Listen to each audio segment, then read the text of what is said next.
28 ফেব্রুয়ারি 2026। পারস্য উপসাগরীয় দেশগুলোর মানুষ তখনও ঘুমাচ্ছিল। ঘুমিয়েছিল ইরানের নিষ্পাপ শিশুরাও। তাদের ঘুম ভাঙে ভয়ঙ্কর বোমার বিকট শব্দে।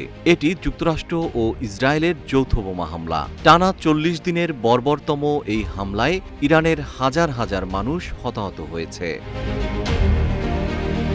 এই যৌথ আগ্রাসনের প্রতিবাদে ইরানও পাল্টা হামলা চালায়। হামলা পাল্টা হামলায় তছনছ মধ্যপ্রাচ্য। বন্ধ হয়ে যায় হরমুজ প্রণালী। লাফিয়ে লাফিয়ে বাড়তে থাকে তেলের দাম। ব্যবসা বাণিজ্যেও নামে ধস। সারা বিশ্বে শুরু হয় চরম অস্থিরতা। যুক্তরাষ্ট্রে লাখ লাখ মানুষ রাজপথে নেমে ট্রাম্প বিরোধী স্লোগান দেয়। ঘরে বাইরে নাজেহাল ট্রাম্প চরম বিপাকে পড়ে যুদ্ধবিরতির জন্য মরিয়া হয়ে ওঠেন। ইরান যুদ্ধ হয়ে ওঠে আমেরিকার গলার কাটা। কিন্তু প্রশ্ন উঠছে, কার ইন্ধনে এই ফাঁদে পা দিলেন মার্কিন প্রেসিডেন্ট? এবার এই বিষয়ে মুখ খুলেছেন খোদ যুক্তরাষ্ট্রের সাবেক পররাষ্ট্রমন্ত্রী জন কেরি।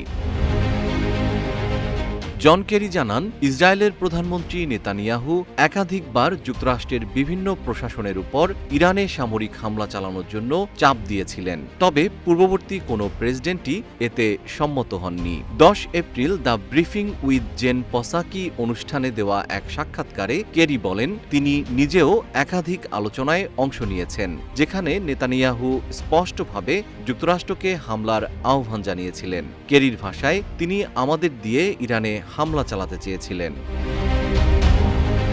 কেরি জানান, ইসরায়েলি প্রধানমন্ত্রী এই প্রস্তাব সরাসরি সাবেক প্রেসিডেন্ট বারাক ওবামার কাছে উপস্থাপন করেন। তবে ওবামা, জো বাইডেন এবং জর্জ ডব্লিউ বুশ কেউই এতে রাজি হননি। কেরি বলেন, একমাত্র প্রেসিডেন্ট যিনি এতে সম্মত হয়েছেন তিনি ডোনাল্ড ট্রাম্প। তিনি সাম্প্রতিক একটি প্রতিবেদনের কথা উল্লেখ করে বলেন, নেতানিয়াহু সামরিক হামলার পক্ষে বিস্তারিত যুক্তি উপস্থাপন করেছিলেন, যেটিকে তিনি 4 দফা প্রস্তাব হিসেবে বর্ণনা করেন। কেরি দাবি করেন, ওই পরিকল্পনায় বলা হয়েছিল এ ধরনের হামলা ইরানের নেতৃত্বকে দুর্বল করতে পারে, সরকার পরিবর্তনের সুযোগ তৈরি করতে পারে এবং সামরিক সক্ষমতা ধ্বংস করতে পারে। জিএম শিহাব, রূপালী বাংলাদেশ।